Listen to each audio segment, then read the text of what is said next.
Shalom, salam damai sejahtera Bapak Ibu, Saudara dan Saudariku seiman. Semoga saya menjumpai Anda semuanya dalam keadaan yang sehat walafiat, tetap semangat, tetap tersenyum, dan tetap berpengharapan pada Tuhan kita Yesus Kristus. Anda sekalian selalu dalam lindungan kasih Tuhan, dan buat yang sakit, dalam nama Tuhan Yesus Anda sembuh. Senang berjumpa kembali dalam permenungan harian Sabda Tuhan, Embun Sabda 27 Juli 2021. Mari kita siapkan hati, siapkan diri kita untuk mendengarkan dan merenungkan firman Tuhan. Tuhan sertamu dan sertamu juga. Inilah Injil Yesus Kristus menurut Matius. Dimuliakanlah Tuhan. Pada suatu hari, Yesus meninggalkan orang banyak, lalu pulang. Para murid kemudian datang dan berkata kepadanya, "Jelaskanlah kepada kami arti perumpamaan tentang lalang di ladang itu." Yesus menjawab, "Orang yang menaburkan benih baik ialah Anak Manusia.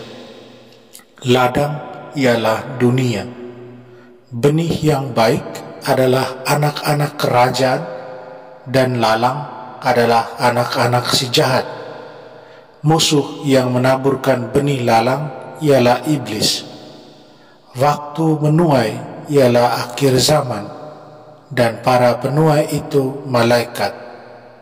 Maka seperti lalang itu dikumpulkan dan dibakar dalam api, demikian juga pada akhir zaman, Anak Manusia akan mengutus malaikat-malaikatnya, dan mereka akan mengumpulkan segala sesuatu yang menyesatkan dan semua orang yang melakukan kejahatan dari dalam kerajaannya. Semuanya akan dicampakkan ke dalam dapur api. Di sanalah akan terdapat ratapan dan kertak gigi. Pada waktu itulah orang benar akan bercahaya seperti matahari dalam kerajaan Bapa mereka. Siapa bertelinga, hendaklah ia mendengarkan." Demikianlah Injil Tuhan. Terpujilah Kristus. Saudara dan saudariku seiman, saya ajak Anda merenungkan, taburlah tindakan, maka akan menuai kebiasaan. Taburlah kebiasaan, maka akan menuai karakter.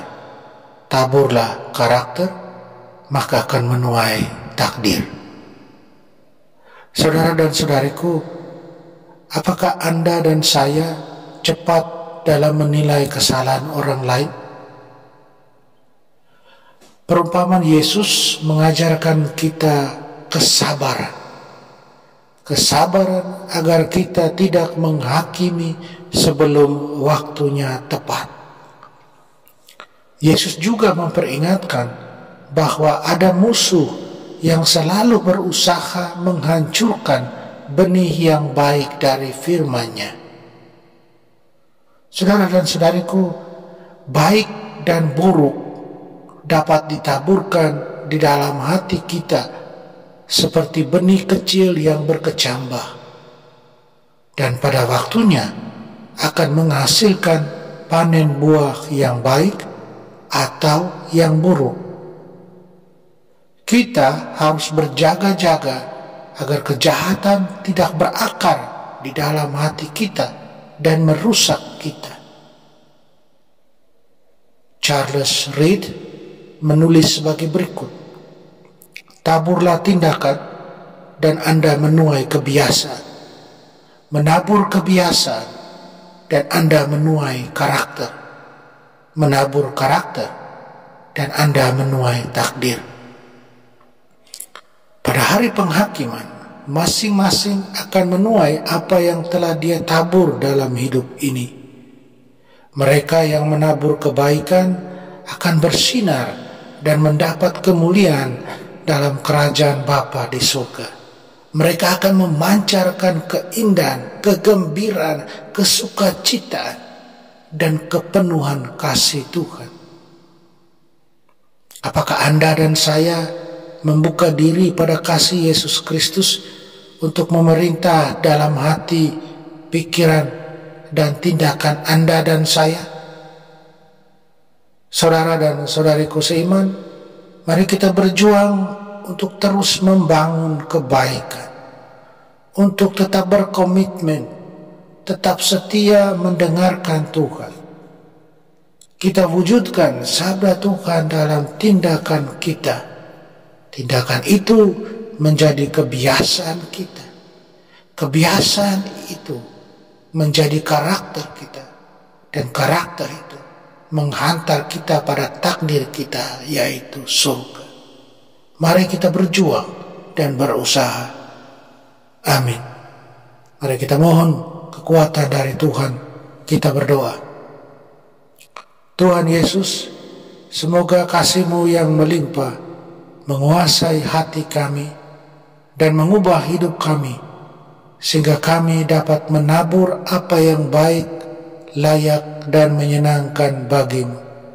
Tolonglah kami untuk setia, berkomitmen dalam berbuat baik. Amin. Mari kita mohon berkat dari Tuhan. Tuhan sertamu dan sertamu juga. Semoga kita sekalian, semua orang yang kita sayangi dan kasih, segala usaha, kerja kita, dilindungi, dibimbing, dan diberkati Allah yang Maha Kuasa, Bapa dan Putra dan Roh Kudus. Amin.